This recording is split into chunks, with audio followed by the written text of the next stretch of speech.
भारत में मचा बवाल भारत का अंदरूनी मामला है। भारत की सक्षम एजेंसियां उनसे निपट भी रही हैं, मसले का हल भी निकाल रही हैं।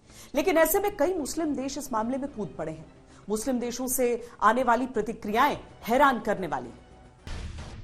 टीवी बहस के दौरान की गई एक आपत्तिजनक टिप्पणी से ये देश इतना ताप खा गए कि भारत को लोकतंत्र की सीख देने लगे। सवाल ये उठता है कि भारत में CAA प्रोटेस्ट, कश्मीर से 370 हटना और 3 तलाक के हटने पर इन्हीं देशों से कोई टिप्पणी या विरोध का स्वर नहीं फूटा था।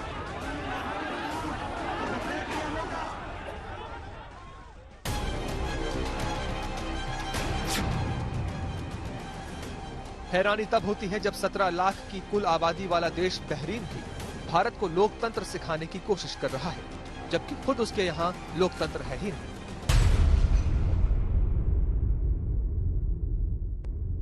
अफगानिस्तान को भी बहुत तकलीफ हुई, लेकिन अपने देश में बुर्का न पहनने पर कड़ी सजा देने वाला, निहत्थों को मारकर लटका देने वाला अफगानी तालिबानी शासन मॉडलिंग करने पर जेल की सलाखों के पीछे लोगों को फेंकने को शायद लोकतंत्र समझता है।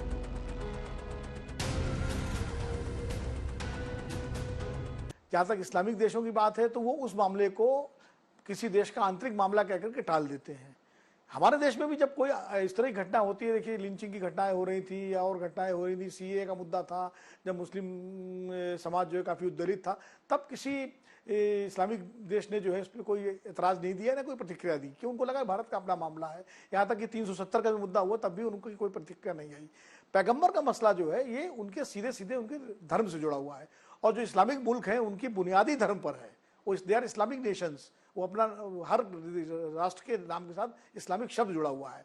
तो जब पैगंबर का सवाल होता है तो वहाँ एक कंपटीशन हो जाता है कि भाई कौन इस मामले में कितना ज़्यादा जो है अपनी आपत्ति दर्ज करा सकता है। कतर से शुरू हुआ मामला, कतर के बाद कतर और सऊदी के जिस तरह के संबंध हैं बिल्कुल एकदम खींचतान वाले, तो उस प्रतिक्रिया में उसके कंपटीशन में सऊदी अरब भी आ गया, सऊदी अरब आया तो ईरान भी आ गया, ईरान आया तो दूसरे देश आ गए, और इस तरह धीरे धीरे ये पूरे इस्लामिक जगत का मुद्दा बन गया। इसलिए पैगंबर का मुद्दा और बाकी जो मुद्दे हैं वो थोड़ा अलग है इस मामले में। तो मुझे लगता है कि ये फर्क हमको करना चाहिए कि पैगंबर का मुद्दा जो है वो एक वैश्विक मुद्दा बन जाता है जब भी कोई मुद्दा होता है, क्योंकि तमाम सारे जो मुस्लिम कंट्रीज हैं वो उनकी जो धार्मिक बुनियाद है उस पर कहीं ना कहीं उस पर असर होता है। अहमदिया मुसलमानों को जो देश संवैधानिक तौर पर मुसलमान नहीं मानता, हिंदुओं, सिखों, ईसाइयों का धर्मांतरण कराकर उनकी संख्या को हाशिए पर ले आने वाला देश, बलूचिस्तान में मुसलमानों पर जुल्म ढाने वाला देश, दुनिया के सबसे विशाल लोकतंत्र भारत पर सवाल उठा रहा है। इससे बड़ा मजाक और क्या होगा।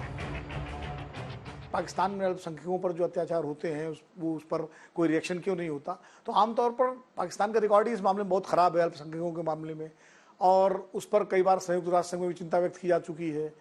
भारत हमेशा उस मुद्दे को उठाता रहता है। सबसे हैरानी की बात यह है कि मुस्लिम देशों का संगठन OIC और सबसे बड़ा आतंकी संगठन अल-कायदा दोनों एक ही मुद्दे पर भारत को आंखें दिखा रहे हैं। ओमान, कतर जैसे देशों में फेक अकाउंट्स से भारत के खिलाफ मामला ट्रेंड कराया गया। पाकिस्तान के फर्जी अकाउंट्स के साथ वेरीफाइड अकाउंट होल्डर्स ने 20,000 से ज्यादा यानी सबसे ज्यादा ट्वीट भारत के खिलाफ दुष्प्रचार के लिए की। भारत ने मुस्लिम देशों की आपत्ति पर अपना आधिकारिक बयान दिया है, जिसका विरोध करने वाले कुछ मुस्लिम देशों ने स्वागत भी किया है। लेकिन जिस तरह से भारत विरोधी मुहिम एक झटके से शुरू होकर आक्रामक हुई, वो गंभीर सवाल खड़े करता है।